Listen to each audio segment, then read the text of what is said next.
अस्सलाम वालेकुम। अपेंडिक्टोमी यानी अपेंडिक्स ऑपरेशन के बाद मरीज़ को क्या एहतियात करना चाहिए या क्या खाना चाहिए, आज हम इसके बारे में आपको बताएंगे। लेकिन मुझे सपोर्ट करने के लिए मेरे चैनल को ज़रूर सब्सक्राइब करें। तो दोस्तों, जब अपेंडिक्स का ऑपरेशन हो जाए तो मरीज़ अस्पताल में 1 या 2 दिन रहता है।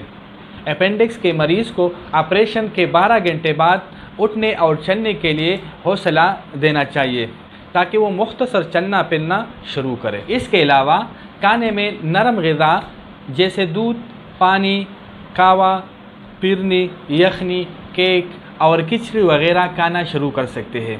इसके अलावा जब मरीज़ अस्पताल से डिस्चार्ज हो जाए तो घर में उसे खुद थोड़ा थोड़ा चलना शुरू करना चाहिए और इसके चलने का टाइम वक्त के साथ साथ बढ़ा देना चाहिए और हर दूसरे दिन उसकी जख्म की पट्टी किसी नर्स या डॉक्टर से करनी चाहिए। लेकिन अगर घर में कोई नर्स या डॉक्टर मौजूद ना हो तो फिर आप अपने घर के किसी और फर्द से पट्टी करवा सकते हैं। लेकिन पट्टी करने से पहले हाथों को साबुन से धोना चाहिए और पट्टी को सही तरह से साफ़ तरीके से करनी चाहिए ताकि ज़ख्म ख़राब ना हो जाए और 1 हफ्ते तक अपनी दवाइयाँ सही तरह से लेनी चाहिए।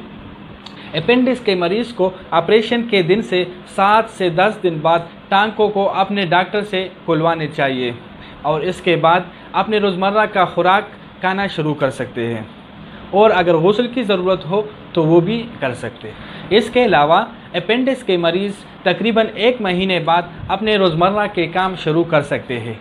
लेकिन एहतियात के तौर पर अपेंडिक्टोमी के मरीज़ को 3 महीनों तक कोई ज़्यादा वज़नी चीज़ नहीं उठानी चाहिए क्योंकि ऑपरेशन में जो मसल कट जाते हैं वो पहले की तरह से जुड़ने में तकरीबन 3 महीने लगते हैं।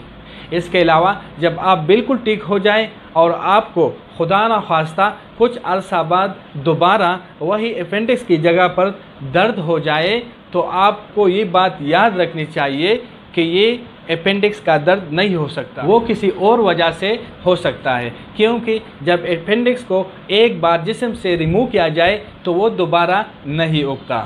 तो दोस्तों, अब मुझे इजाज़त दीजिए। अल्लाह हाफ़िज़।